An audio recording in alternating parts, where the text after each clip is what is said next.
Civil Aviation Authority was established by an Act of Parliament in 1991, and that formed the transition from a department to an authority. And the mandate of the authority, obviously, is one, to regulate the aviation industry, and two, to manage and operate Banjul International Airport. Within the auspices of these two main activities, we also provide air navigation services. So our mandate is dual and triple to some extent. We regulate the industry and operate and manage the international airport. The Gambia government has been very supportive in terms of promoting Banjul as a viable destination. They have been trying to give all the support to airlines that intends to come to the Gambia. Economically, air transport is very significant to the Gambia, and the Banjul International Airport provides a sound platform to stimulate economic activity. For most travelers, air is the best option. So if you want to bring your country to the attention of not just the intercontinental states, but even within the region and beyond in Africa, you have to ensure that there is a significant air access to your destination. And economically, this can be very important because if people are unable to reach your state or your country, it becomes nearly impossible. And for investors, and time being a major factor in people's daily lives now, they don't have time to spend 10, 20 hours trying to go for a business discussion or investment assessment. They want to come in and get out. And the shortest way to do that is through air access.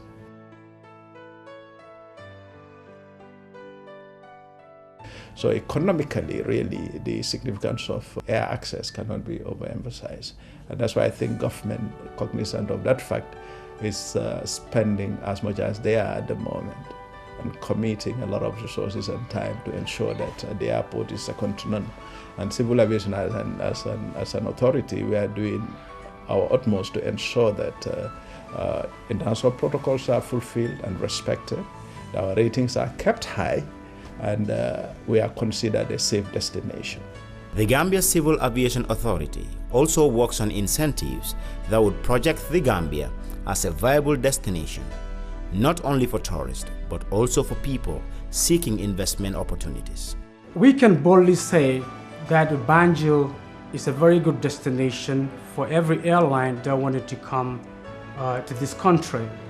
And the advantages that we have as a destination is the fact that there is a political stability in the Gambia. That is a major asset of this country, because before investors can go to any country, they want to make sure that there is stability. Because of the volatility of political tensions around the world, especially in our part of the world, unfortunately Africa, Gambia stands out to be among the few that continue to enjoy a great deal of peace and stability. And our people, the friendliness of the Gambian people is second to none. I can humbly say that. And the airport is just within about 5.5 hours to most European countries. And being an English-speaking country also makes us stand out. I think these are all attractive features of the destinations. If you want to invest or you want to go to any destination in Africa, well, Banjul is the best place to go to, because we find the best way of encouraging you to come to Banjul. We understand that operating an airline involves some cost, so we want to find ways to minimize that, and we give you all the opportunities that we can for you to be able to come to the Gambia. The government had committed about $21 million towards developing, enhancing, improving capacity at the airport. And this included obviously the construction of the new terminal building, which we have now, the construction of a dual carriage from the main gate to the terminal building with full electrification and lighting of the road, the refencing of the inner perimeter, which enhances security, the complete overlay of the runway, And we have in the pipeline, the government has now further committed about $33 million that would see the doubling of capacity on our apron and rehabilitation of the terminal and replacement of our navigational aids, which the instrument landing system. These are equipment needed to assist the airlines in their landing and takeoff, without which really they wouldn't be able to find the destination.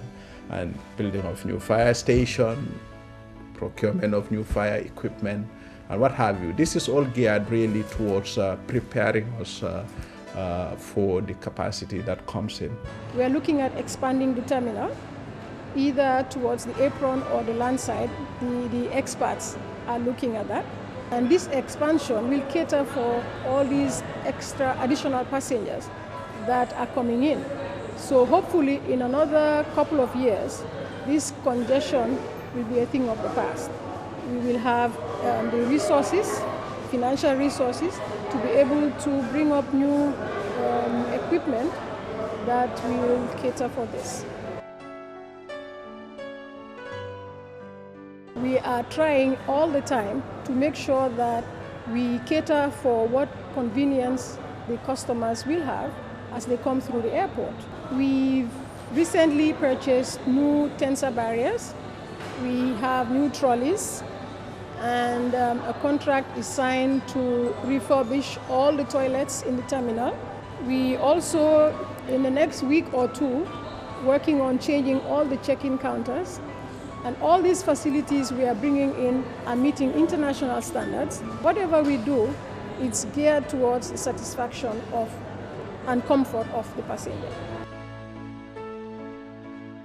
We are aware of the competition in the aviation industry, and as such, Banjul International Airport has invested heavily in human resource, equipment, and also in safety aspect as well. We want to turn the airport into a city airport where you can attract not only travelers, but even locals in town. And that is when we have office complexes on our land side, which is massive in terms of spacing, and even an airport hotel, which will be an alternative, hopefully, at some point. In that regard, we are encouraging the private investors to be able to come to the airport and do investment. We have opportunities for investment in the real estate, also have opportunities to invest in the automated parking facility, and also hotels as well. We also asking investors if they want to come and even put up shops in the airport. But these are things that have been seriously looked into. We have expressions of interest, but again, we are mindful of briefcase investors, as they call it. We cannot assign a prime land to you unless we have strong evidence that you can invest the next day. We have this concept of developing this airport like what we call an airport city concept. So in the future, we would like the passengers to be able to have access to a lot of facilities within the airport, even without going to the city. Gambia has the fourth longest runway in Africa, and that comes at a high cost. We have to be operational 24 hours a day, and this means high level of consumption of electricity. Now, because we are operating 24 hours also, it means we have high manpower costs, because all this, when we are operational, that means the airport has to be manned 24 hours. So this coupled with the limited revenue that we are getting as a result of low movement really puts a lot of financial pressure on the management at any given time. So we have to have creative financing. After making some huge investments in the Banjul International Airport, the Gambia Civil Aviation Authority thought it prudent to recover some of the investments made. Hence, the introduction of the Airport Development Levy. When we introduced this, it's 20 euros per departed passenger. It's raised some eyebrows within the travel community and the public, and rightfully so, because every time we tell people to pay something extra, it becomes an issue. But it is permissible within ICAO as an organization that once you invest a certain amount of money in your airport in terms of development, provisionally you can introduce a levy to recover this investment. In 1997, the new terminal was commissioned. It was built at a cost of 10 million US. The roads, the lighting system, the fencing, the runway resurfacing was done at a cost of $21.7 million. We're just about to embark on another new project in the tune of $33 million. Now, what we've spent so far is in excess of $30 million for the last 10 years. And there's a need to recover that. We are aware of the sensitivity of costs to operators, but again, you can only operate if there's an airport. And the cost of maintaining that airport has to be borne by the users. So we've been generous enough for the last 10 years to invest that much into the airport without asking for it back. I think it's only fair that we ask a little back. After 9/11, the need for airport safety and security climaxed to an unprecedented level. The Gambia Civil Aviation Authority is not complacent in that regard. Currently, we've been enjoying certification as a last point of departure to the US, which is a key achievement, because this is done after fulfilling some very rigorous and strict security standards. There's a lot going on with security. We constantly training and upgrading our system for it. Our security's aim is to ensure that there's no unlawful interference with aviation. The FAA, which is Federal Aviation Administration in the US, has even more stringent rules in terms of security protocols. And before you can be certified as a last point of departure, where flights can leave your airspace directly into the US, you have to really fulfill this. And the Gambia, after going through a lot of changes in our security protocols and our investments on the ground, we are granted the certification way back in June 2000. And it's something that we continue to enjoy even after the 9/11 incident in the US. After 9/11, the FAA went around and inspected and visited airports. And I should say we are proud that they had to get one of our neighbors to actually come here and study the security we have in place. We are very much concerned of the safety of the passengers, not only the passengers, but also the airport users. Whenever people travel, they always want to have the confidence of the airport that they're traveling through. And we can say that Banjul is fully certified by the Federal Aviation Authority of the United States, and also it's in compliance with International Civil Aviation Organization's recommended practices. As a result, it is the Gambia Civil Aviation Authority's value to put the safety and security of its customers first by seeking full compliance with all International Civil Aviation Organization standards and recommended practices. The bombster menace is one of our big challenges. We try to apprehend them, but they come back. This year, we have a task force that's working on it. Includes the police, the civil aviation, the tourism security, and when bombsters are apprehended, they are taken to the station, and of course the process is followed. It's a big concern for us because some of these bombsters are civilized bombsters.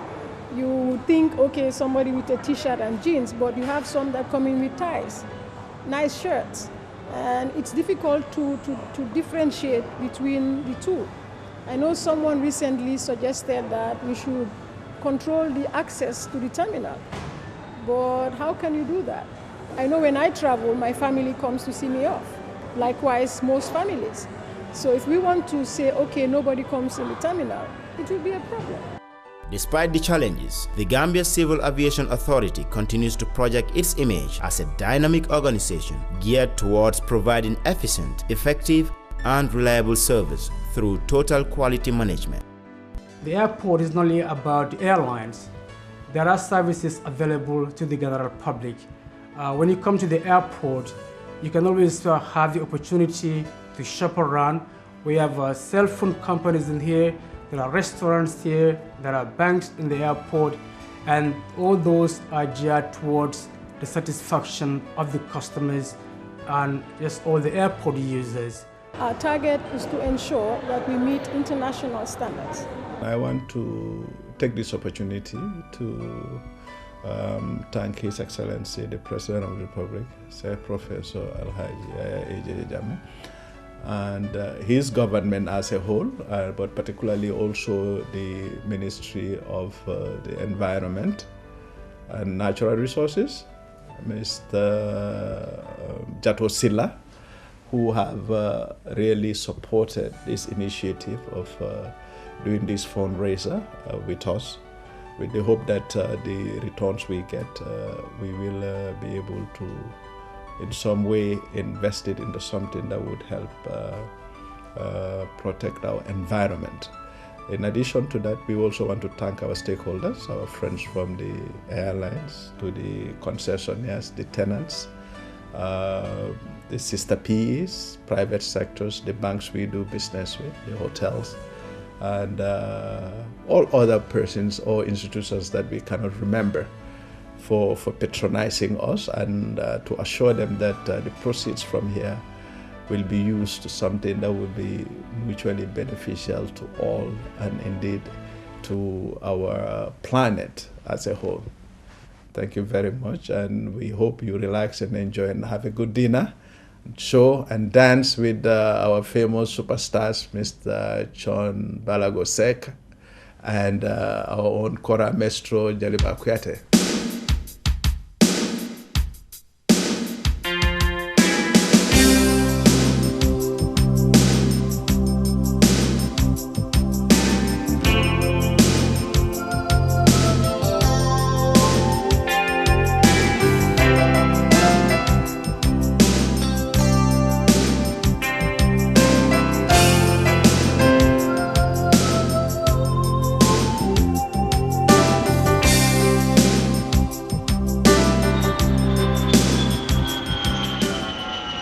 The Gambia Civil Aviation Authority